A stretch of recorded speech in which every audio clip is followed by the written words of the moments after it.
K98talk.com, a leader in internet radio. So grab your seatbelts and take the ride of your life on K98talk.com.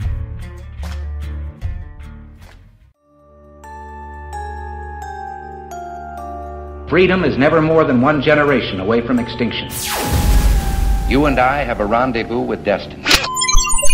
You know what time it is, so sit back and get ready for the Stafford Voice, your dose of conservative in a world of liberal. 3, 2, 1.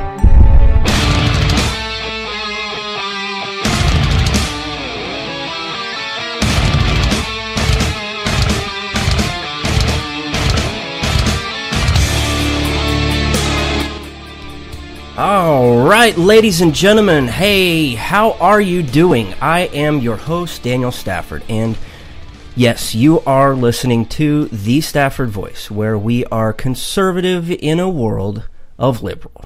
Tonight, oh boy, we've got some catching up to do, and I hope that we can get it all covered tonight. If not, we'll try and get it covered over on social media side.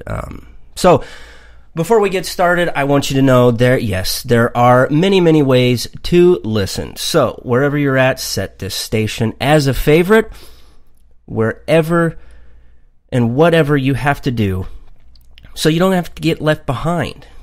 Look, this bus is on the move, and we're not stopping to pick up passengers. If you've got a ticket to ride, yeah, we'll let you on, but you better sit tight, because you know what? Just in case you do miss the show, you can catch the replay. There's no need to panic. I've got you, okay? But in the case that you aren't already following on social media, well, shame on you. We're gonna send some people after you.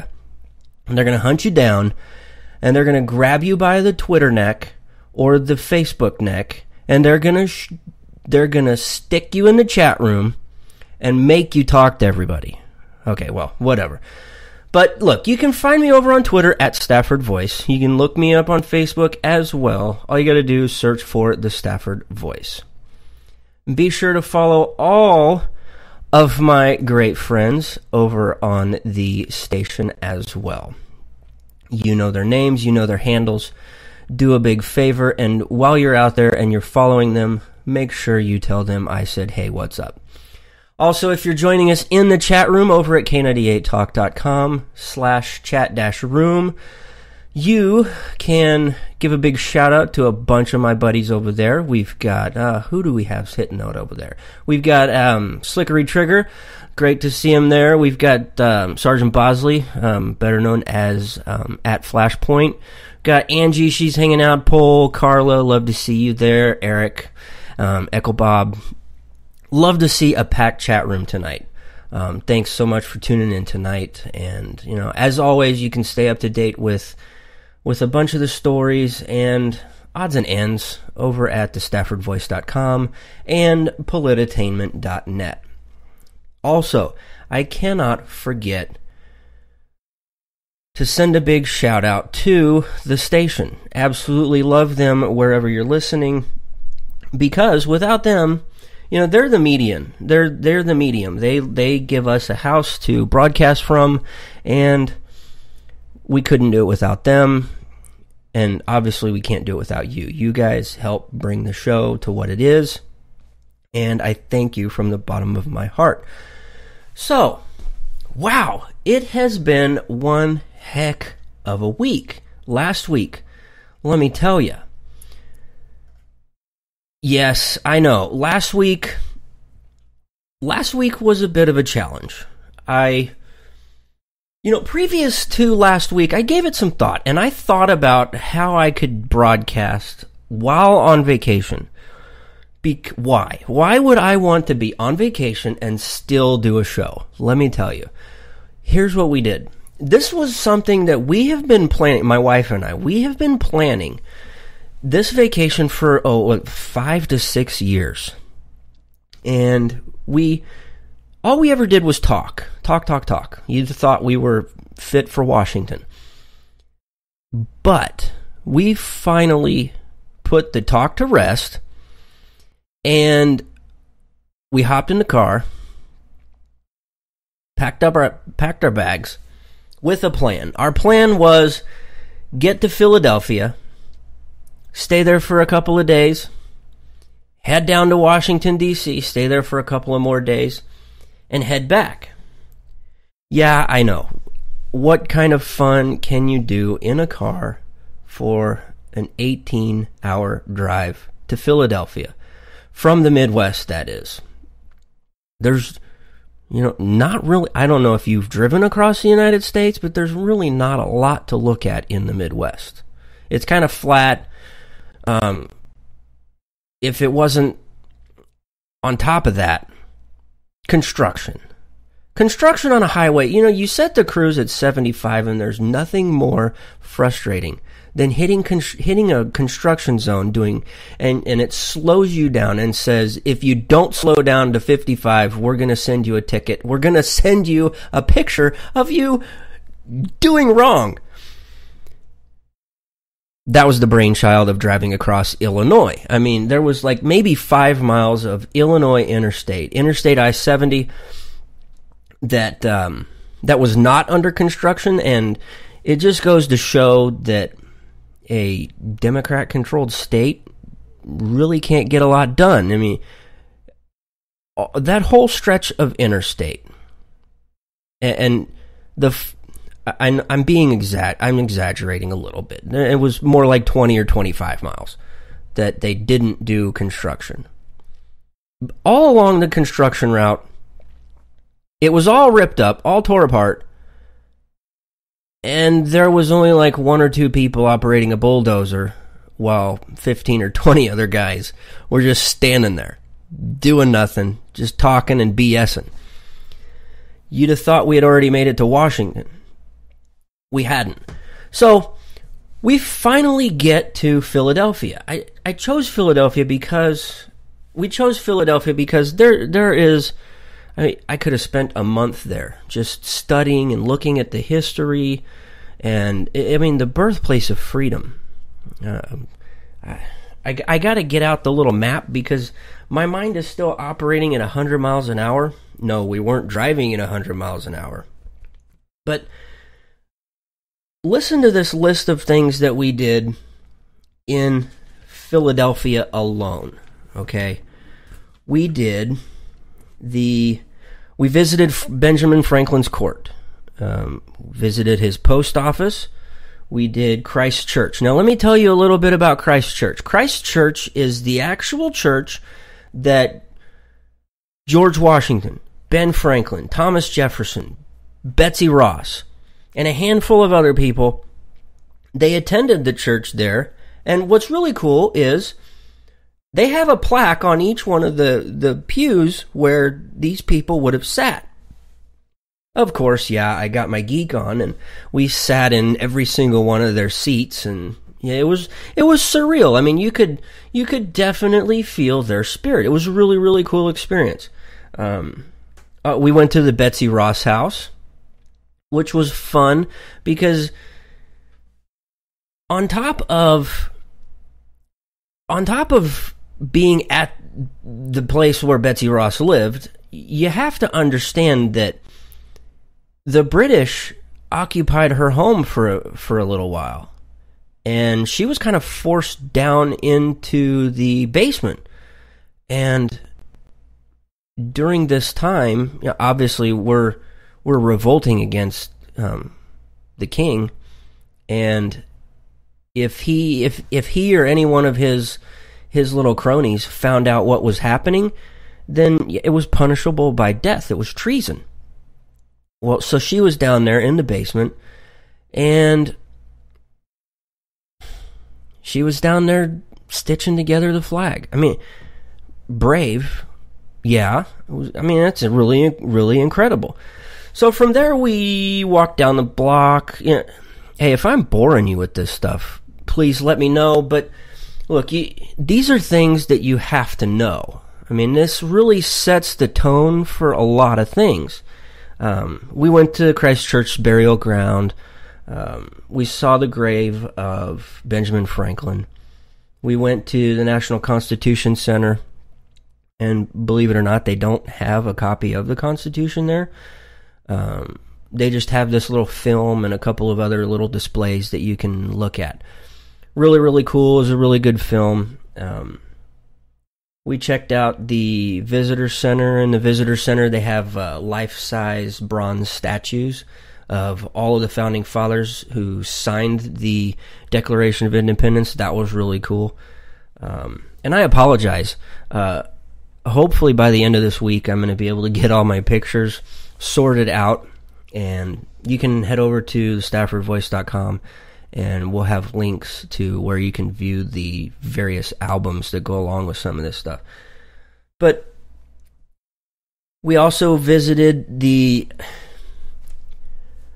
Why would you not go to Philadelphia and miss the Liberty Bell? Very, very awesome experience was to see the Liberty Bell in person. Now, one of the things I noticed about being around these sites was it didn't really seem like there was a lot of Americans there. It seemed like, yeah, it's your typical tourist area, but there were a lot of Asians. There was a handful of French-speaking people. There were a handful of German speakers. It was just fascinating to see their thirst and their want for what we've got. I mean, they're not just over here to take a selfie with the Liberty Bell and move on to the next thing, take another selfie, move on to the next thing, another selfie. It's not about that. I mean, these people, they were really studying these things, taking it in, and yeah, they did take their selfies, but it was just really surreal to see that many people that interested in American history.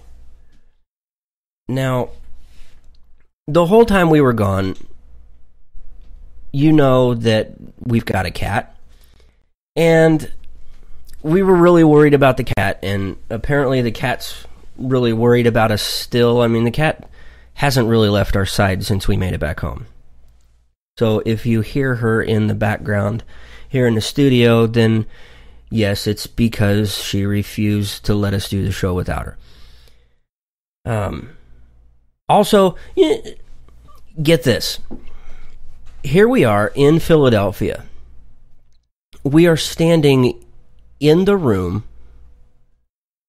of the old City Hall, Independence Hall, the very day they signed the Declaration of Independence. The very day they signed it, we were standing there. We were in the room. You could feel the energy. You could feel the vibe. It was absolutely incredible. And then you leave the building and you walk out onto the square, and it was just incredible. Something else that was really cool was to see the house that Thomas Jefferson actually spent 3 weeks writing the Declaration of Independence, where he poured himself over that 3 weeks. And we also spent some time in Washington Square. Now, Washington Square is pretty neat because tucked off in the corner is what they call Tomb of the Unknown Soldier of the American Revolution. It's got its own little eternal flame. There's a statue of George Washington. There's a couple of awesome inspirational sayings on a wall that's behind Washington. Absolutely fascinating. It was just an incredible thing to be a part of. I'm so glad we finally forced ourselves to go on a vacation. So from there, yeah, we went down to Washington. Yeah, boring. No, actually it wasn't. It really is amazing to see all of these things in person. Pictures can speak 1,000 words. I mean, am I right? You see how grand these monuments are, but you really don't get a sense for how huge these things are without being there in person. I mean, the Capitol, for instance, humongous. And it really is awesome knowing a lot of the history that goes along with these buildings and these areas. What's really awesome is, even though you have a really good grasp on the history, you can still learn things. One of the things I learned was that Lady Freedom atop the dome of the U.S. Capitol faces east. And I'm one of those guys that, and if you're a long-time listener, you already know this, but I like to put puzzle pieces together and kind of piece everything and really get a bigger picture of something so small and minute. One thing that I picked up on in our research of what we were going to do in Philadelphia, I ran across something that Benjamin Franklin looked at. Well, as you know, George Washington was a Mason, and inside the Masonic Lodge, since he was the worshipful master, above him, above where he sat in the Masonic Lodge, there's this, it's kind of like a little dome-looking half-circle thing that, and there's a picture of a sun, and it's got rays. And so Franklin, when they weren't using the lodge for actual lodge business, they would use it, and they would plot and plan, and they would calculate from there, since they really didn't have an actual meeting place at the time. Because they could do things in there in secret. But so Benjamin Franklin sat there and pondered. He looked up at that sun above George Washington's head, and he contemplated. He's like, is the picture of that sun, is it coming up or is it setting? Is that sun rising or is that sun setting? So now that you've got that puzzle piece, let's go back to Washington, and you look atop the Capitol dome, and you see Lady Freedom up there, and Lady Freedom faces the east. Why would that be significant? Well, it's because you go back to what Benjamin Franklin was pondering, and he was exactly correct. That sun was rising. The sun always rises in America, and it just happens to be in the east. But yes, the sun always rises. It's never a dark day in America, no matter what. Yeah, we shut down I-70 over in Ferguson. We've got Ferguson riots 2.0 happening right now. It's just completely unstable area. And despite all of that, it's still, when you wake up tomorrow, it's going to be morning in America. We will continue to be a blessed land. So let me buzz through some of the things that we saw in Washington.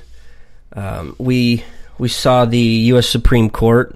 We saw the Capitol. Saw the Library of Congress, which was really cool. Got a really, really cool picture of how they set up Thomas Jefferson's library. It was really, really cool the way they did it. We did a night tour where they took us on all the different memorials, and we got to see them all lit up at night. We saw the Lincoln Memorial, we saw World War II Memorial, Martin Luther King Jr. Memorial, FDR's Memorial. We saw Washington Monument. We saw the White House at night, the Executive Office. Just an incredible.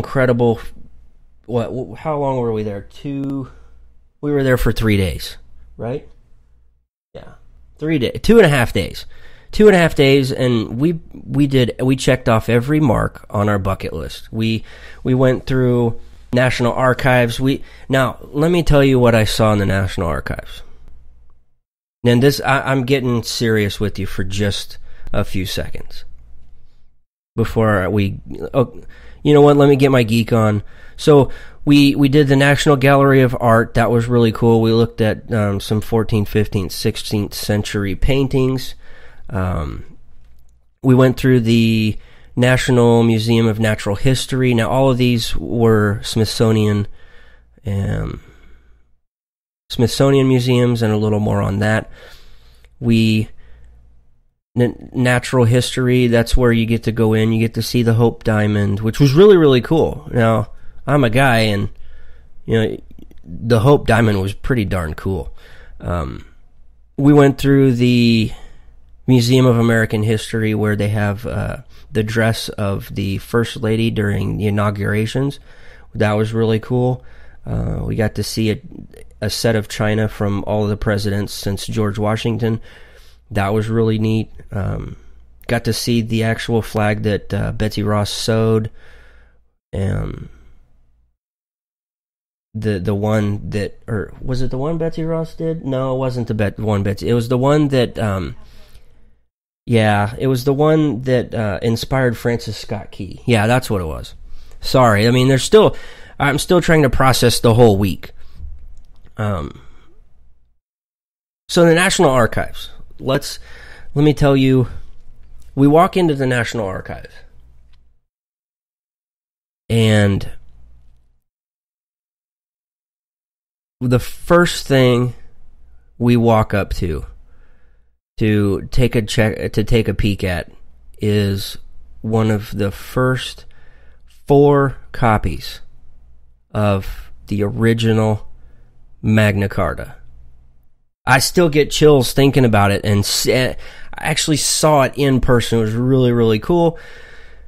The other thing that's at the National Archives is the original copy of the Declaration of Independence, the 4 pages that equate to the Constitution, and then the other part of it is encased is the original copy of the Bill of Rights. Let me tell you something. If my thinking is off base and you're in the chat room, please let me know. But I want to shine some light on something. And maybe this is just me looking at things a little different after seeing them in person. You will hear people during this election cycle say that the president, that Obama and all the other Democrat cronies have shredded the Constitution. They've left it nothing but shambles.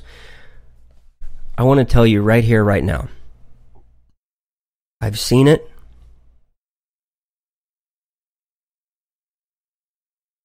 And there's not one thing shredded on it. It is still clear as day. The Constitution is still as clear today as it was when it was originally written. The ink is a little faded. The parchment is a little yellowed. Same thing on the Bill of Rights. Same thing goes without saying on the Declaration of Independence. These documents have not been shredded. We just have idiots that keep getting elected who are perverting these documents. They're shredding their own dignity. They're not shredding these founding documents. These founding documents are set in stone. They're not living, breathing documents that you can go up to and take a thermometer and stick it up to it and say, "Oh, Mr. Constitution, I'm so sorry. That must have hurt. Here's a Band-Aid for your boo-boos." No.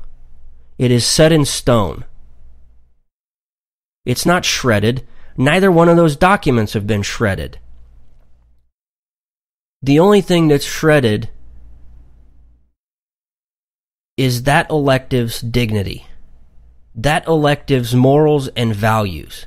And let me tell you, coming up here in a few minutes, we're going to talk about some people that have morals and values. And with that, you know what? We're going to take a short little break, and when we come back, I want to go over a couple of notes from last week's GOP debate. Both of them. The pre-debate thing with the 7, which I thought was way better than the second one, than was the actual top 10. But so let's talk a little bit about that, and I've also got a question for you to think about while we're going to break. Let me ask you this. Is Google trying to steal the election? When we come back, we're going to try and answer that question. You are listening to Daniel Stafford, host of the Stafford Voice, where we are conservative in a world of liberal. We'll be back in just a few. If you like your health care plan, you'll be able to keep your health care plan. This is the most transparent administration in history. Not even a smidgen of corruption. Fact is, we had 4 dead Americans. What difference at this point does it make? If you got a business, you didn't build that. The feeling most people get when they hear Barack Obama's speech, Mike, I felt this thrill going up my leg. I mean, I don't have that too often. Steady. It's time to hear the truth about America's biggest challenges. Ricky Robinson, host of America Off the Rails, will tackle the important issues facing America today as he tries to keep America from coming off the track. Get ready to hear the truth every Monday through Friday starting at 7 p.m. Eastern, 6 Central, and on Saturdays at 12 p.m. Eastern and 11 Central here on K98Talk.com and the Spark Radio Network. Welcome to the face. Welcome to the face of the new democracy.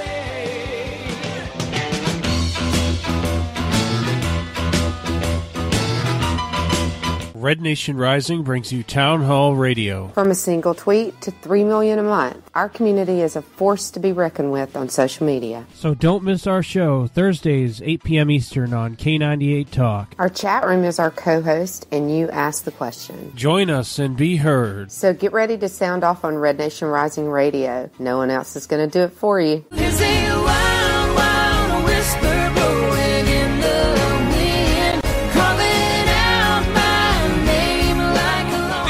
As a distinguished gentleman, I need a serious source of news. One that doesn't waste my time when I'm enjoying my tea and crumpets. White powdered! White powdered! One that catches the most important stories of the day. The poop plane. Was it jet poop?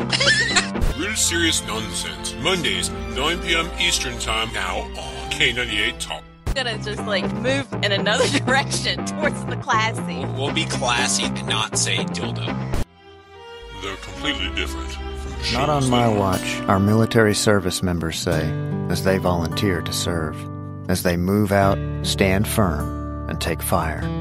So not on our watch, we say, to the severely ill or injured veterans who can't get the care they deserve to live full and independent lives, even when there's no government funding, or a nursing home seems like the only option. We won't leave one warrior behind. Not on our watch. Join us at Call now.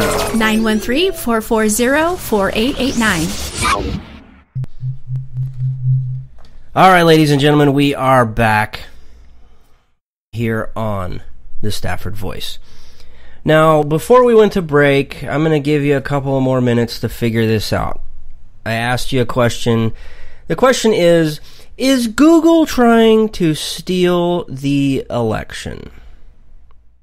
I'm going to let you think on that as we talk a little bit about some of the stuff we saw during the debate. During the first debate, clearly there was a standout person. In my opinion, it was Carly Fiorina. I thought she was a great player. I mean, coming out of the debate, I had a way better respect for Carly and a better knowledge about who she is, what she stands for. Number one was towards her closing remarks. The thing that really stuck out is she really understands what being conservative is. She really gets it. I challenge you, if you need help, I'll give you the link to it. But it's almost a textbook definition of, I mean, as close as you can get to a textbook definition, if there is one, of what a conservative is.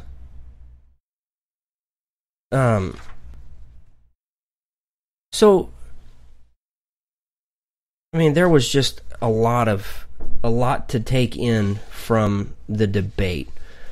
One of the things that that came out is obviously Donald Trump. Donald Trump, as we all know, is Donald Trump's biggest fan.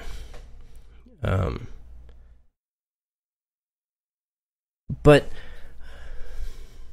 these first couple of debates, you really get an idea of who the person is. They stumble over themselves, or they just don't have a good grasp. For instance, Donald comes out, one of the first questions asked was whether there was any candidate that was willing to say they would not go third party if they don't get it. And Trump was the only one that raised his hand. Obviously, Trump just wants mic time. He just wants to get behind a microphone and talk. Because he understands that that's the only way for people to connect. He understands that's the only way for people that get name recognition is, oh, well, Trump was the guy that first started to talk. He was the one. It's all about how much airplay you get. Now, look, I'm not tooting a horn for Trump. I've talked about him before, and I think he's a tool. I'm in more ways than one. Yes, he's a tool. And I'm not afraid to tell him that, and I wouldn't be afraid to tell him that in person. I wouldn't be afraid to tell him he's being an idiot. But these other candidates are not using him to their advantage. If I was running for president, what I would do is I would be on his coattails. Wherever he is, I'd be there. If he's going to be in Iowa tomorrow and California on Friday, I'm in Iowa and California on Friday.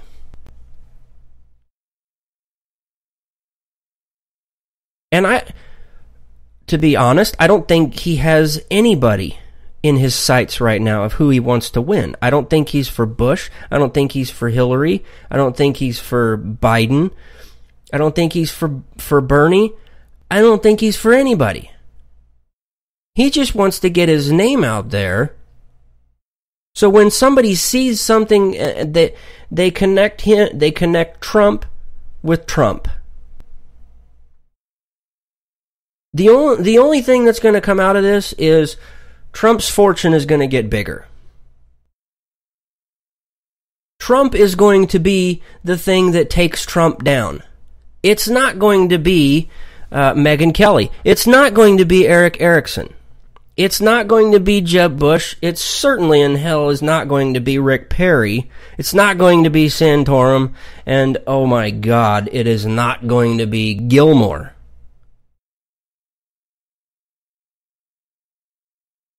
In Trump's eyes, he's only friends with one person. And that's Trump. He could care less about the Clintons. He doesn't care about anybody.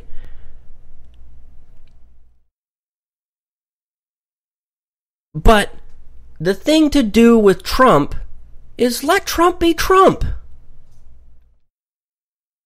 Let the media let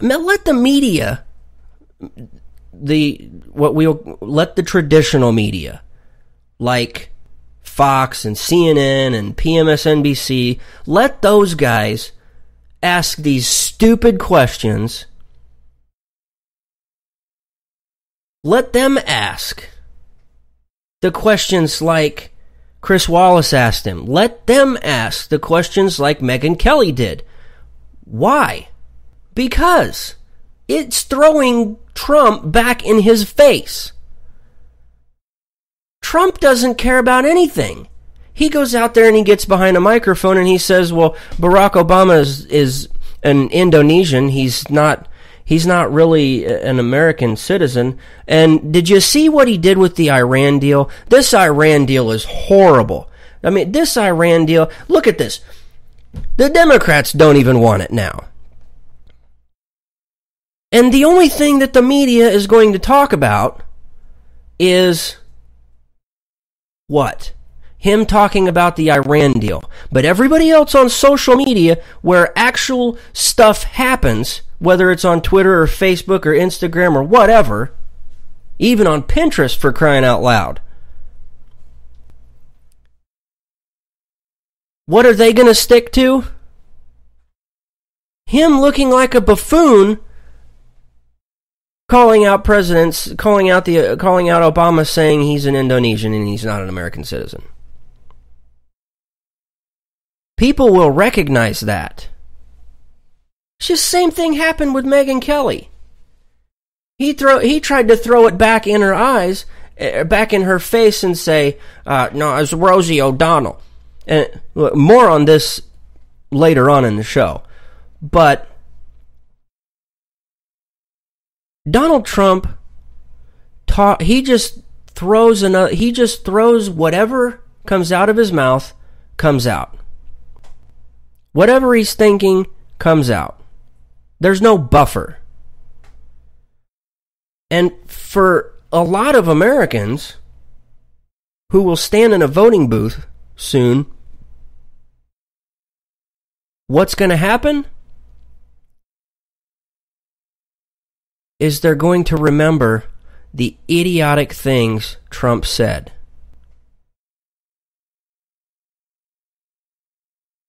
They're going to remember it. Because when it boils down to it, do we really want a president who took his companies and filed bankruptcy multiple times, and when asked about it and confronted, see, this is the thing that nobody is talking about. Everybody's so damn butthurt over the Megyn Kelly thing, and again, we're gonna get to it. Everybody's so butthurt over the Megyn Kelly thing that they gave no attention to the thing that actually stood out like a sore thumb, and that was when Chris Wallace asked him, "How do you answer the question of, in the last 9 years, the Trump company has filed bankruptcy at least 4 times. How do you answer that?" And his clear answer is, "I used the system." Is that the mentality of a conservative? Is that the mentality of a Republican? No, and no. Trump has never filed bankruptcy, but his companies did. And what did that do? How did that hurt the economy? How did that hurt people? How did that hurt the individual? Well, the individual just happened to be the investor who invested millions, upwards of billions of dollars into his companies, and, well, they're the loser.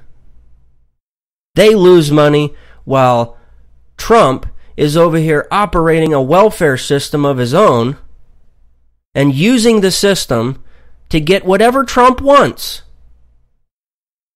Whatever he wants. He admitted it 2 or 3 times during the debate. I do what I want to get what I want. That sounds an awful lot like Obama. Unhinged.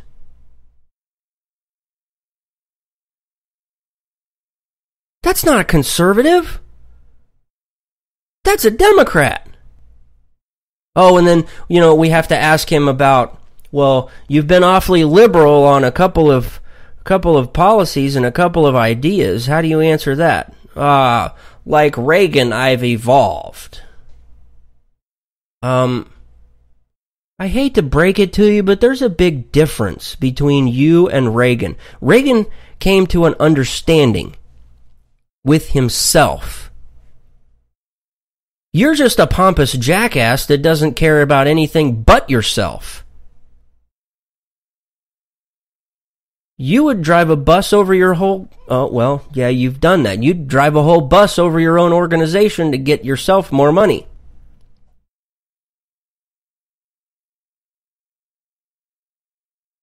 You can't compare yourself to Reagan. Now, let's just take Reagan out of the equation. Do we as conservatives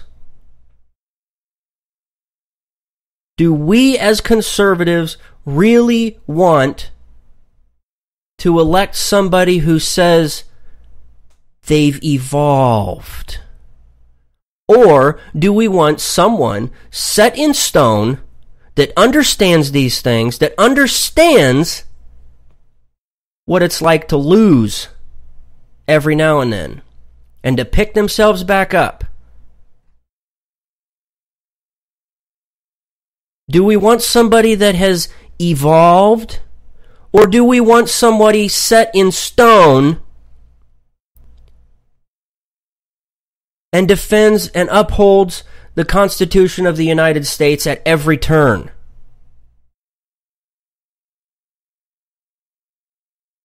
You say what you want about any of the people. Trump is a tool. Trump is a tool, and I'm sad to say people are not realizing it. They're not opening their eyes. They're only caught up in the emotion. They're playing the Democrat game of playing on the emotions. There's more to it than the emotions. How is it going to impact your pocketbook? How is it going to impact your house payment? How is it going to impact your job? Trump could give two craps about your job. He'll throw you under the bus just so he can get elected. He'll say and do whatever he wants to do. Why? Because he's Trump. He's got a jet, he's got an airplane. It says Trump on the side. Woohoo! Great. He's so damn rich he can fund his own campaign. Awesome. Go try it. When it really comes down to it, the grassroots, you and I, if you're listening, are smart enough to realize Trump's a tool. He's going to step on his own pee-pee. Let him do it. Don't continue to support him by giving him airtime. Don't give him a microphone. And unfortunately, I'm doing it tonight. But sometimes you have to open people's eyes to what's going on around them.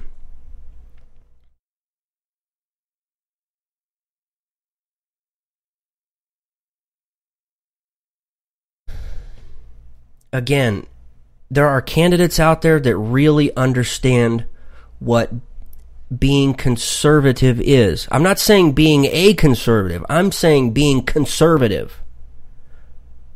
Conservative is more than just a label. It's more than just a title. I can't even read my notes. I'm so frustrated because of him. So, some of the candidates were asked about what to do with ISIS.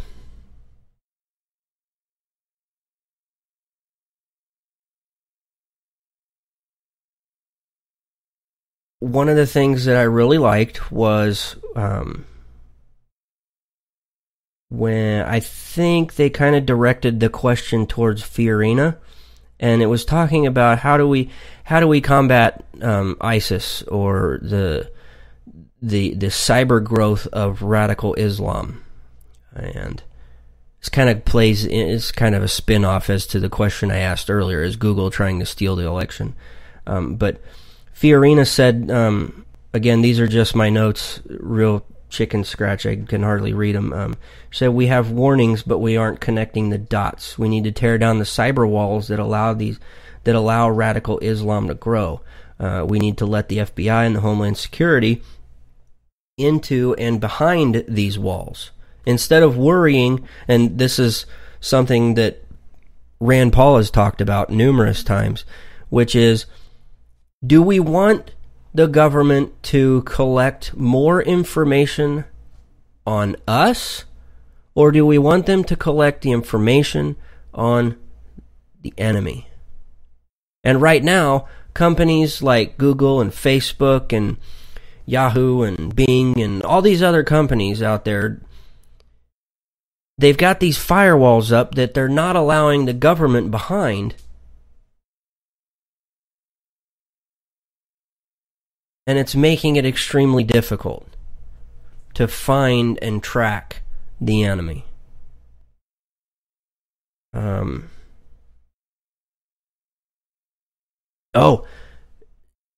For my Rick Perry fans out there, they had asked him about Donald Trump, and they said that Perry says that he's leading by celebrity status, which is true. That's the only reason he has gotten anywhere in the polls, which, by the way, there was a new poll that came out today that covered Friday, Saturday, Sunday, and it showed him at 32%. Gag. Anyway, Perry said that we need a president who doesn't talk a game but gives results. And that was one of the underlying themes that stuck out to me, was a lot of these people right now are, well, forgive me, I lost one of my notes, it's more of a show and tell type thing instead of a tell and show, where you, hang on, I'm getting up to my notes here. Okay, so whereas you look at the last two election cycles, presidential election cycles, that is, and the Democrats' policy has been what? It's been a tell and show type thing. Instead, when you were a kid, you had this show and tell thing when you'd take something really fun of yours to school, and you would show it to all your friends, and then you get to tell them about it. Well, that's how the Republicans want to do things. And that was one of the underlying themes from the debate, was, I'm going to show you what I've done, and that's it. I'm just going to show you what I've done. I'm going to let my track record speak for itself. While the president's over here playing another round of golf, we're over here trying to figure out how to help middle class, how to help the lower class become the middle class.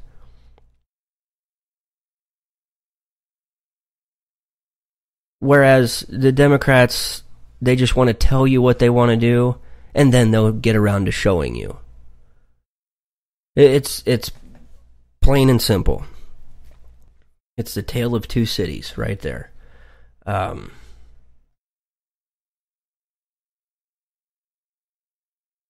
There was just so much from the debate. I mean, it's really, I should have tried to compile better notes on it, but it was chicken scratch. I was not impressed at all by Chris Christie. I mean, gag. Bush, no. Rubio, blah. Carson actually had some really good moments, and it's a shame he's not getting a little more airtime, because very, very intelligent, very well spoken, very articulate when he talks, but you can tell that he's done his homework. He's ready to answer questions. But one of the things that I really liked was the comment about how he wanted to be the first one to go to Washington who has taken half a brain out, but you look at Washington and looks like somebody already beat him to it. Really, really good line. I really liked that. He had a couple of other good ones. I don't have them in front of me. I apologize.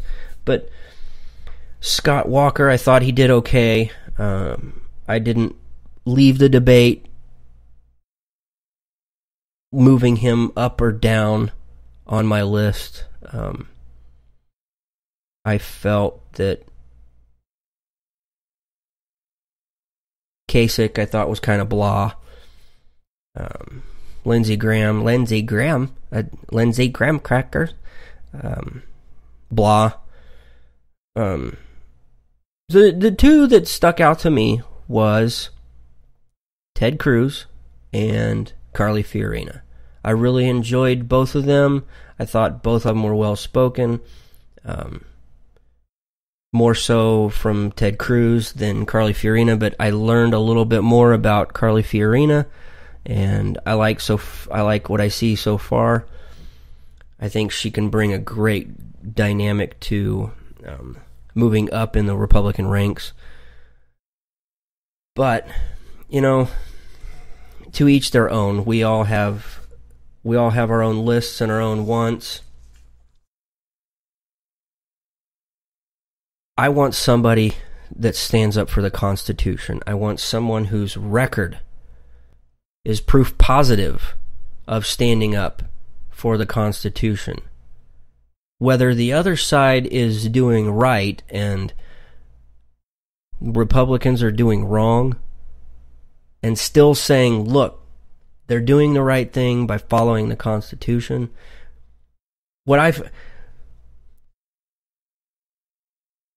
A buddy of mine was watching a video of Ted Cruz on, I can't remember if it was CNN or MSNBC. Either way, they were talking to him, and everybody at the table was completely quiet. He's very, very well spoken, articulate, knows what he has to say, and he commands attention when he speaks. As he's speaking to these liberal show hosts, they're silent. They're not trying to talk over him. And I had made the comment that, you know, can you imagine if Trump was sitting where he was? Can you imagine the energy that would be there? It would be a back and forth bickering. You wouldn't know who was talking at any given moment. I found it very odd and very interesting that when Ted Cruz spoke, the left shut up and they were listening. And they were, whether they were trying to figure him out or make mental notes because they have no idea what he's saying because his level of intellect is way above theirs, just like yours is. But either way, so let me ask you again the question. Is Google trying to steal the election? I found this an interesting article over at Wired.com. Just two little snippets from this that I'd like to read to you. The basic gist of the article was saying that, was talking about how the way Google has everything calculated on the side that we don't see, the search algorithms, as they put it. These search algorithms work in a way that the most clicked on things get moved higher up the list. It's not necessarily the most relevant, but they continuously work on their on ranking these articles. So, and you guys all know how Google works, so I don't have to explain that, but that was kind of the gist of it, was if people only get their information, the way they tried to manipulate the information that was given, and it was to see if they could sway the election results. And in the article, I think they talked about swaying it by 2 to 3% or 3 to 4%, something like that. But as close as elections continue to get, as close as they are these days, 2 to 4% is huge. So from the article it says, as you'd expect, Google doesn't think it's likely their algorithm is stealing elections. Quote, providing relevant answers has been the cornerstone of Google's approach to search from the very beginning. It would undermine people's trust in our results and company if we were to change course, says a Google spokesperson, who would only comment on the condition of anonymity. In short, the algorithms Google uses to rank search results are complicated, ever-changing, and bigger than any one person. A regulatory action that, let's say, forced Google to change the first search result in a list on a given candidate would break the very thing that makes Google great, giving right answers very quickly all the time. Plus, it might violate the First Amendment. So what they're basically saying is, even though Google went in and they were doing these lab tests where they would put certain, as somebody was searching on a candidate, they would return certain results. And so it would either be positive for one side with a negative, so search, the second or third search that came up, it would turn negative towards the opponent, and vice versa. So they were able to kind of sway the results of the election. So it says that the thing is, though, even though it's tempting to think of algorithms as the very definition of objective, they're not. It's not really possible to have a completely neutral algorithm, says Jonathan Bright, a research fellow at the Oxford Internet Institute, who studies elections. I don't think there's anyone in Google or Facebook or anywhere else who's trying to tweak an election. But it's something these organizations have always struggled with. Algorithms reflect the values and worldview of the programmers. That's what an algorithm is fundamentally. Do they want to make a good effort to make sure they influence evenly across Democrats and Republicans, or do they just let the algorithm take its course? So, if you know how Facebook works, obviously these things can sway one way or another. Facebook, for instance, if you continually like a certain person's posts, you will see more of that person's posts. If it recognizes that your search history is bringing back more results on Rick Perry, for instance, you're more likely to see things about Rick Perry in Facebook.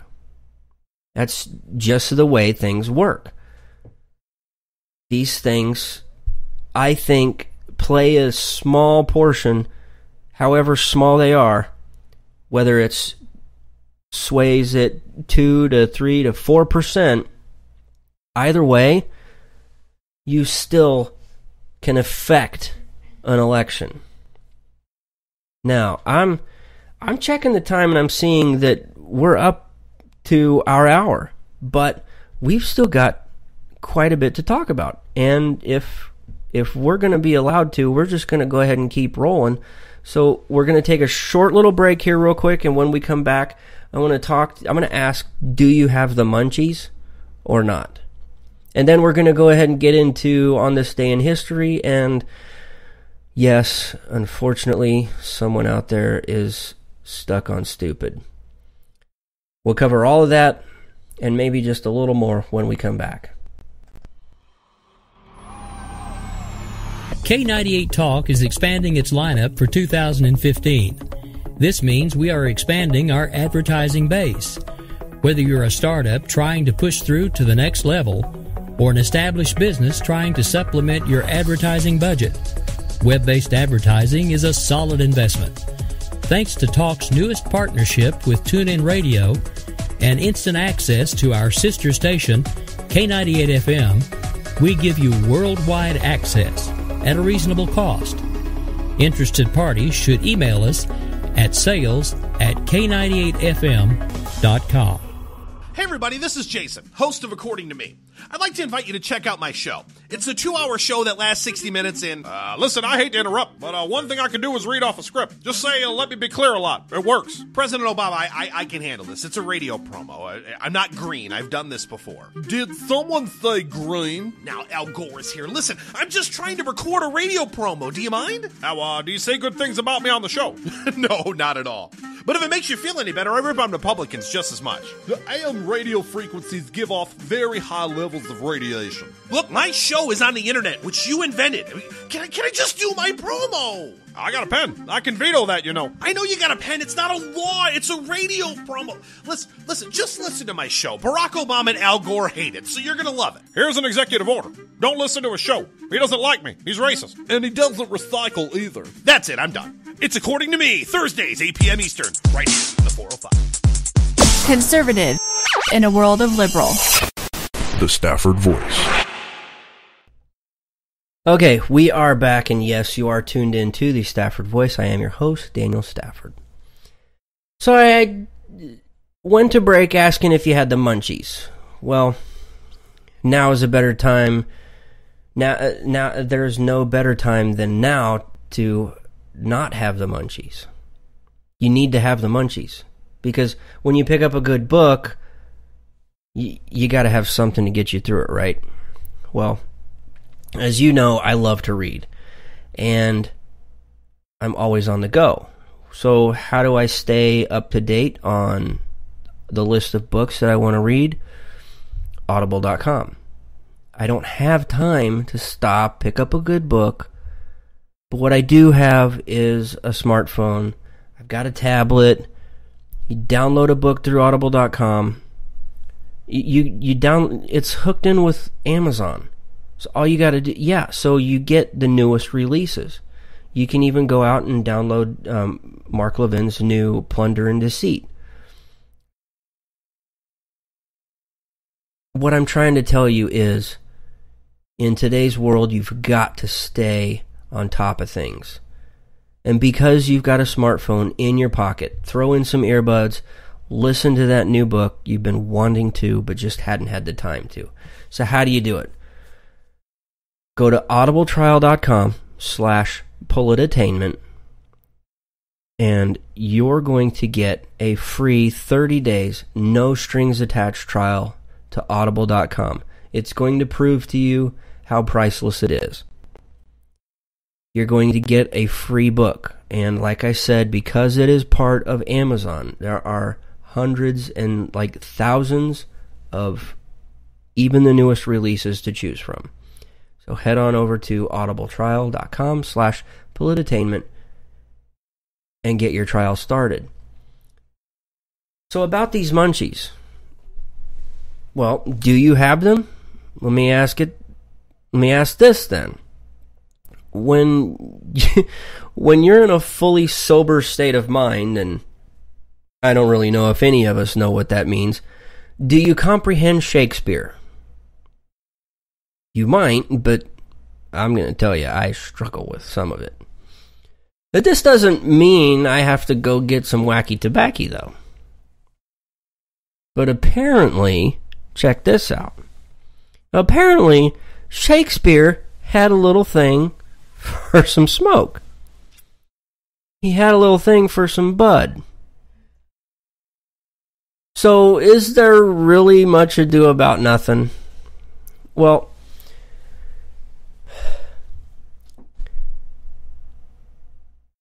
they found some clay pipes. They found 24 clay pipes around his garden or his little plot or whatever you call it. I think they referred to it as a garden. And so they found these 24 clay pipes, and these researchers were studying them and examining them, and guess what they found? 8 of them contained traces of cannabis. 1 came back with traces of nicotine. 2 had traces of cocaine derived from Peruvian coca leaves. I'm not recommending going out and getting high and reading some Shakespeare.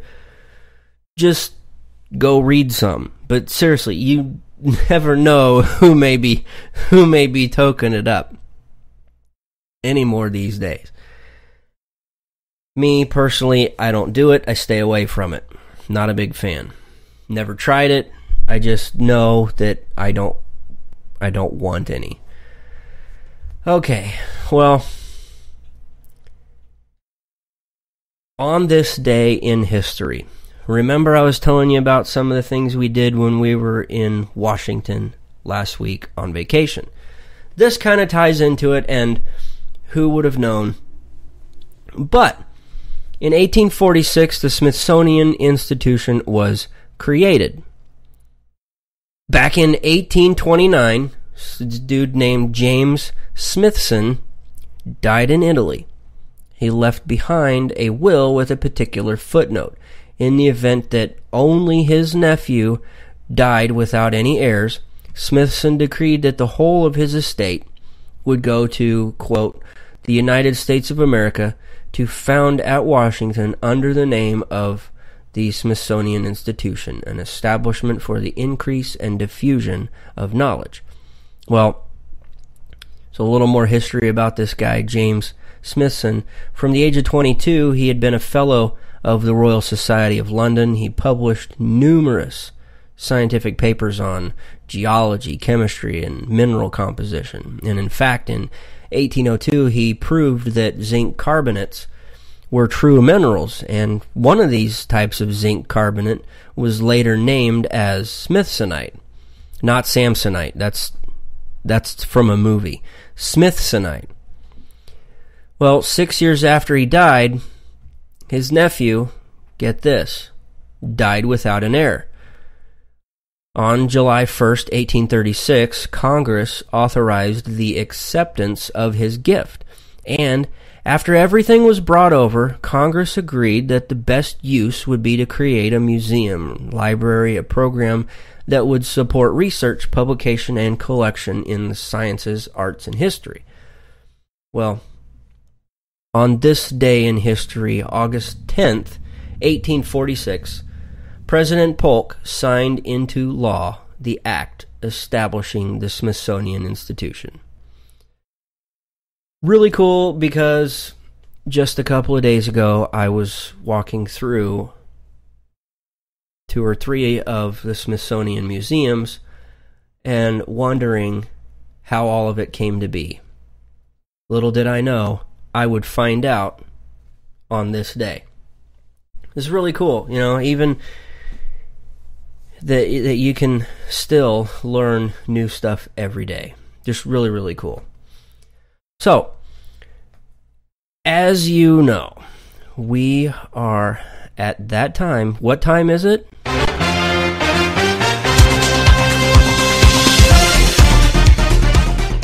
That's right. It is time for Who Said That? It is a little segment that we like to call out somebody, whether they are Republican, Democrat, conservative, liberal, doesn't matter. We will call you out if you are completely stuck on stupid. And this week, this particular person rubbed me the wrong way. I don't know why, but maybe it's because he said this. Because you brought her up. She did push you, pushed a lot of people, but what is it with you and Megyn Kelly? Well, I just don't respect her as a journalist. I have no respect for her. I don't think she's very good. I think she's highly overrated. But when I came out there, you know, what am I doing? I'm not getting paid for this. I go out there and, you know, they start saying, lift up arm if you're going to, and, you know, I didn't know there'd be 24 million people. I figured, but I knew it was going to be a big crowd because I get big crowds. I get ratings. They call me the ratings machine. So I have, you know, she gets out and she starts asking me all sorts of ridiculous questions. And, you know, you could see there was blood coming out of her eyes, blood coming out of her wherever. But she was, in my opinion, she was. What was said? She was very angry. Okay. Blood coming out of her eyes, I get. She was ticked off. Blood coming out of her wherever, I have a problem with. just because you were asked a hardball question, you're out there like a complete frickin' moron, Donald Trump, saying the things on most people's minds. The things that most people are too scared to say because, yes, they want to be politically correct. They don't want to offend their neighbor. They don't want to offend their friend. You, on the other hand, just don't give a damn. So you get out there and you cause a big ruckus, and your response is now to say that she's bleeding from wherever. Well, he had to go out on damage control, and this is what he said. What was said? She was very angry because I bested her with a question that was a very unfair question. So she was very angry, and when I was speaking about it on a CNN show, by the way, which was interesting, but I was speaking about her, I said blood was pouring from her eyes or out of her eyes, which is a very common statement. And by the way, I said the same thing about Chris Wallace. That's right. Nobody said anything. You did. But I said the exact same thing about Chris Wallace. But then you said you said blood coming out of her wherever. I said no. I said and blood was pouring for wherever, because I wanted to finish the sentence, because I went on to something. I wanted to get off of the whole thing and get back onto the subject of jobs or whatever we were talking to about right after that. So I didn't even say anything because I didn't even finish the thought. I was going to say nose and or ears, because that's a very common statement. Blood pouring out of somebody's nose. It's a statement showing anger. She had great anger when she was questioning me, especially since I mentioned something. That was the Rosie O'Donnell statement, which everybody said was by far the loudest applause of the entire day of all of the speakers. Well, Mr. and I Trump, think you would agree. Let me ask you. And she became very angry, and Right. all I was doing is referring to anger. I said nothing wrong whatsoever. So Erickson, and by the way, Jake, let me just say this: only a deviant would say that what I said was what they were referring to, because nobody can make that statement. You almost have to be sick to sort of put that together. Well, why do you think so many conservative? Why do you think so many of your fellow colleagues, fellow candidates, so many conservative commentators are saying that they don't believe your explanation? Because they want to be politically correct. They want to get points. I'm leading in the polls by a fortune. They wouldn't, by a tremendous margins. They wouldn't have had, do you think they would have had 24 million people watching that show if I wasn't on? If I wasn't on that show, Jake, in all fairness, and I say it in all due modesty, you would have had 2 million people, not 24 million people. And you can ask any expert about it. But 24 million people was not there to watch Carly Fiorina or Jeb Bush. Is that, or? Do you, I understand you're saying that you did not mean to suggest that Megyn Kelly was having her period. You were saying... Of course I did, Jake. Who would say that? Hey, Jake, I went to the Wharton School of Finance. I was an excellent student. I'm a smart person. I built a tremendous company. I had a show called The Apprentice that NBC desperately wanted me to do another season. I'm familiar with your work, sir. Okay, I do all this stuff. Do you think I'd make a stupid statement like that? Who would make a statement like that? Only a sick person. Okay, look, I don't want to listen to any more of his crap because, oh, well, did you catch what he said? I'm a smart guy. I'm a smart guy. You're stupid if you think I was referring to Megyn Kelly being on her period. Sorry, Trump, but you're a presidential candidate now.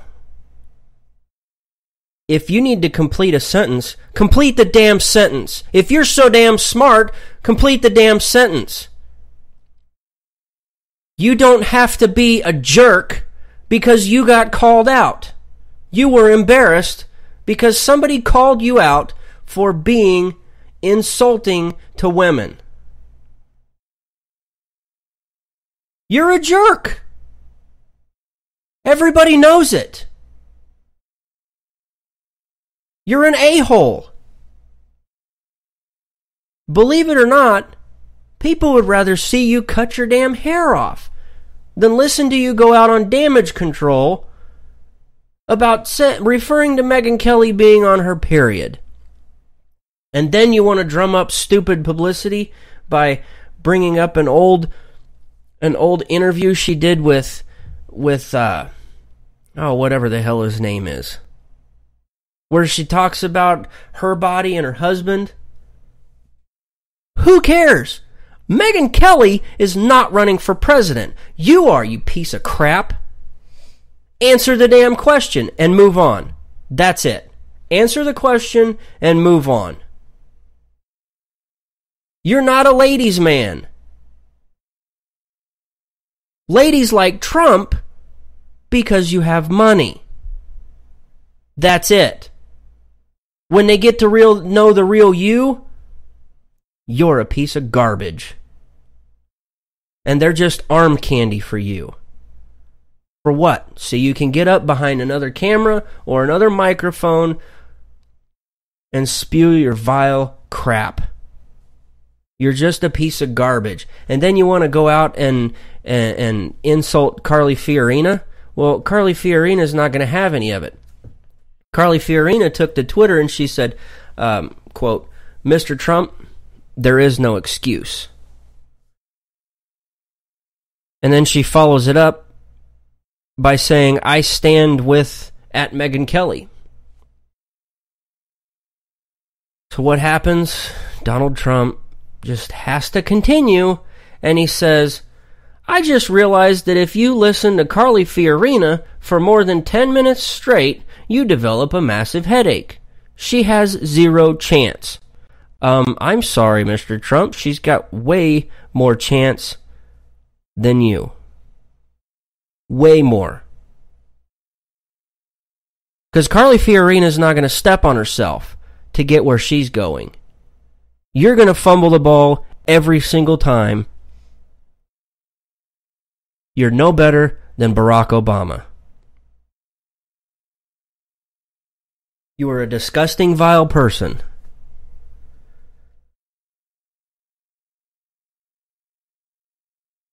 Teflon Don.